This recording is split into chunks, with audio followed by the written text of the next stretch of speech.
मंगल नाम का जादूगर था।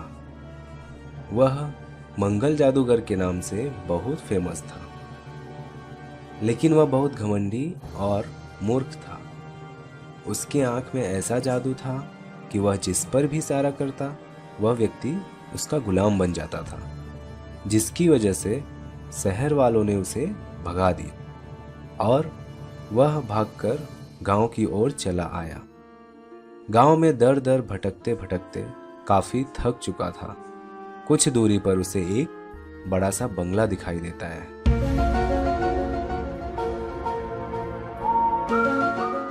सेठ जी, मैं बहुत दूर से आया हूँ और बहुत थक भी गया हूँ।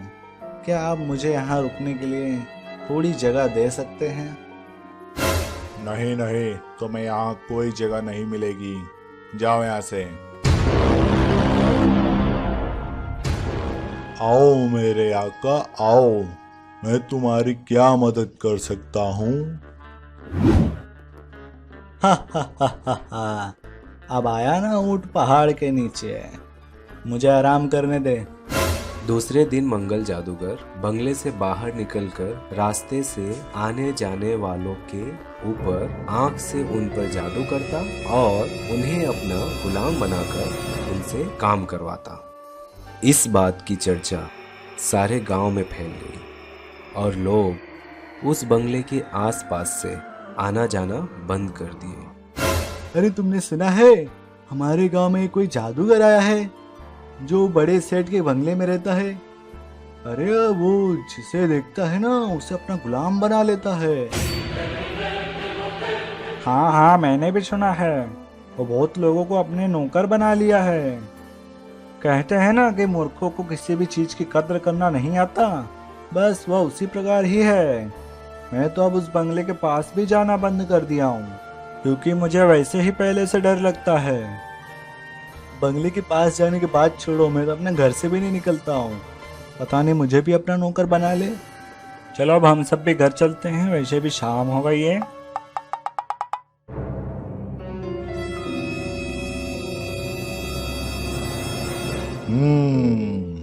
लगता है ये जादूगर ऐसे तो नहीं मानेगा।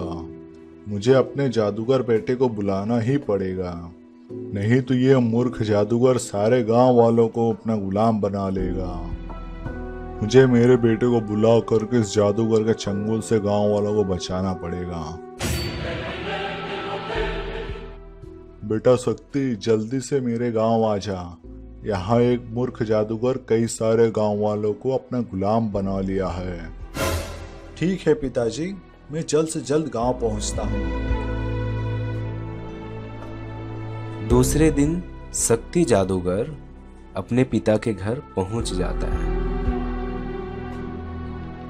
बेटा, तुम जादूगर हो इसीलिए मैंने तुम्हें बुलाया, क्योंकि इस गांव में उस मूर्ख जादूगर के चंगुल से अब कोई नहीं बचा सकता, केवल तुम ही कर सकते हो। पिताजी ऐसी कोई बात नहीं है, मैं तो वैसे ही घूमने के लिए सोच रहा था कि आपका फोन आ गया, तो सोचा कि आपके गांव ही घूम आऊं। बेटा, इस गांव में एक मूर्ख जादूगर आया है जो कई गांव वालों को अपने आंखों के इशारों से अपने गुलाम बना लिया है। क्या तुम गांव वालों को उस जादूगर के चंगुल से बचा सकते हो? पिताजी आप चिंता मत करिए, मैं जल्द ही उसका उपाय ढूंढता हूँ। फिर एक दिन शक्ति चश्मा पहनकर और छोटा सा डिब्बा लेकर मंगल जादूगर के बंगले पर पहुंच जाता है।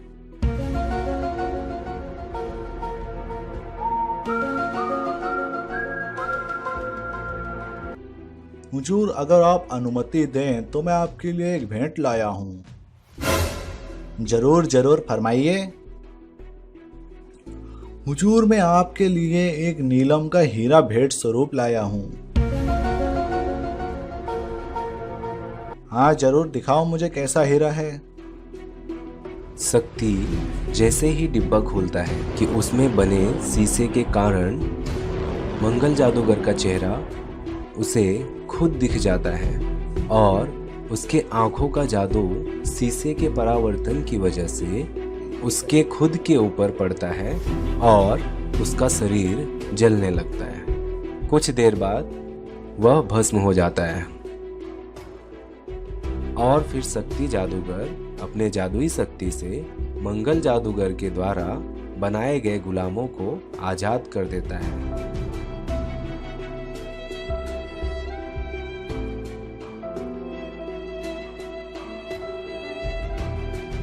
और उसके बाद पूरे गांव में खुशहाली छा जाती है।